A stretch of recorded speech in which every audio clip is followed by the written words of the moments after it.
Do you have a minute to hear about the heroes that made the Charles Ladd Nature Preserve in Duncanville, Texas a reality? The first hero is pretty obvious that you might think of, and that's the original landowner, the gentleman who donated the 50 acres of land to the city of Duncanville 25 years ago for the betterment of the community. Despite being donated to the city, the land stood there untouched, unused, and inaccessible for almost 2 decades. Citizens who knew about it would go walk their dogs or explore, but for the most part, it went unheard of. Because the deed said that the land was to be used predominantly for the betterment of the community without financial gain, members of the city decided that that could potentially mean that a little bit less than half could be developed for commercial and residential use. That's when the citizens of Duncanville got involved. The folks that showed up week after week after week to city council meetings just to be told, sorry, we don't have a quorum this week, or hey, sorry, we're gonna have to push that to the docket to next month. But the citizens did not back down. They kept showing up.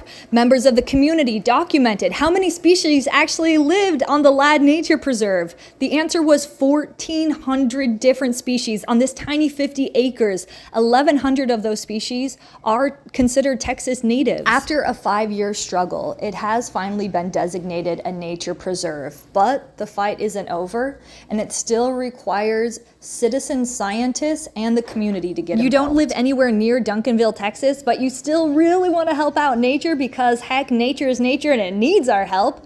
Jump on to Google.